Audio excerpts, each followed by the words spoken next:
আজকে আমাদের খামারে এসেছিলেন বাপ্পি ভাই, একজন সম্মানিত কাস্টমার, যিনি আমাদের কাছ থেকে ইউরোপিয়ান হোয়াইট জায়ান্ট কটনিক স্কোয়েলের অ্যাডাল্ট পাখি কিনে নিয়ে গেছেন এবং তাকে আমরা এই পাখিগুলোতে কি কি মেডিসিন খাওয়াই এবং সে কি কোন মেডিসিন কতদিন কীভাবে খাওয়াতে হয় সে সম্পর্কে জানালো এবং আপনাদেরকেও জানানোর চেষ্টা করব যে আসলে আমি সংক্ষিপ্ত আকারে জানানোর চেষ্টা করব যে আপনারা কী কী খাওয়া এবং কী কী মানে আমরা এই পাখিগুলোকে যত্ন নেই ভালো ডিম রাখার জন্য এবং ভালো ডিম পাড়ানোর জন্য।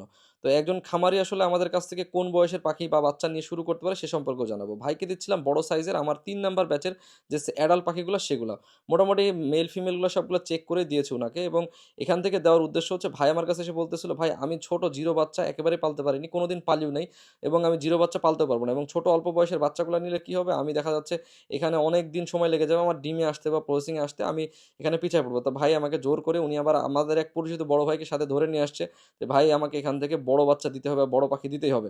তো আমি বাধ্য হয়ে আর কি আজকে ওনাকে আমার এই ৩ নাম্বার যে প্যারেন্টস স্টক সেই ঘর থেকে অল্প কিছু পাখি ওনাকে দেই এবং ওনাকে দেখিয়ে দেই যে মেল এবং ফিমেল কীভাবে চিনবেন। এই মলদ্বারের সাইডে যে জায়গাটা যেখানে ফোলা থাকলে সেটা হচ্ছে মেল এবং যদি ফোলা না থাকে তাহলে হচ্ছে ফিমেল। সেই বিষয়গুলো বুঝাই দিই। এটার ডিটেইলস ভিডিও আমার ইউটিউবে আছে। পাশাপাশি উনি আমাকে একটা প্রশ্ন করে, "ভাই আমি একজন নতুন খামারি। তো আমি এখানে এদেরকে আপনি যে ডিম ঠিকঠাক রাখার জন্য, এদের স্বাস্থ্য ঠিকঠাক রাখার জন্য কি ওষুধ খাওয়ান বা কি খাবার দেন?"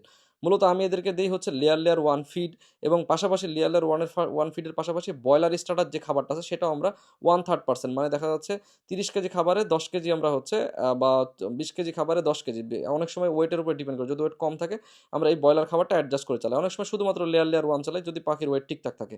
আর যখন আমরা ওষুধের মধ্যে যেমন এই যে AD3, ইসেল, জিঙ্ক, ক্যালসিয়াম, তারপরে আপনার হচ্ছে এখানে আরো আছে WS, এগুলা রেগুলার মোটামুটি চালাই। তাছাড়া খাবার রুচির জন্য অটোজাইম চালাই। জিঙ্কটাকে খুব বেশি পরিমাণে চালানো লাগে কারণ এর ফোড়া-ফাঁকটা খুব দ্রুত নষ্ট হয়ে যায় এবং তুলে ফেলে। আর খাবার পানির সাথে আরেকটা জিনিস আমরা দেই রেনা কে, এটা বিভিন্ন সময় দেই। এই যে যখন বেশি মারামারি করে, ঠুকরাঠুকরি করে। আর এদের কিডনি ভালো রাখার জন্য নিফ্রো কেয়ার আর হচ্ছে এদের লিভারটা ভালো রাখার জন্য লিভার টনিক ইউজ করি। রেগুলার ধরতে গেলে মোটামুটি একটা সিকোয়েন্স মেইনটেইন করে। যদি আপনাদের এই বিষয়ে আরো ডিটেইলস জানার আগ্রহ থাকে তাহলে আমাদেরকে কমেন্ট করবেন যে ভাই ঔষধ সম্পর্কে ডিটেইলস দেন। কারণ এই ভিডিওতে আসলে ওষুধ সম্পর্কে দেওয়া পসিবল না। এত ছোট্ট ভিডিওর মধ্যে একটা বড় ভিডিও বানাইতে হবে যেখানে আমাদের ওষুধগুলা কিভাবে আমরা সাপ্তাহিক আকারে চালাই সে সম্পর্কে আপনাদেরকে জানাইতে পারবো। যদি আপনারা চান তাহলে অবশ্যই কমেন্ট করে জানাবেন। এবং ভাইকে চেষ্টা করলাম আরো বিভিন্ন রকমের অ্যান্টিবায়োটিক ও অন্যান্য বিভিন্ন ওষুধ কখন কোনটা কিভাবে চালাতে হয় দিলাম এবং উনি ভিডিও করে নিল। উনার যেহেতু প্রয়োজন, উনি যেহেতু একেবারে নতুন খামারি। আপনারা যদি কেউ নতুন খামারি হয়ে থাকেন সরাসরি আমার খামারে আসতে পারেন। চেষ্টা করব আমার খামার থেকে আপনাদেরকে একদম প্র্যাকটিক্যাল অভিজ্ঞতাগুলো দেওয়ার জন্য।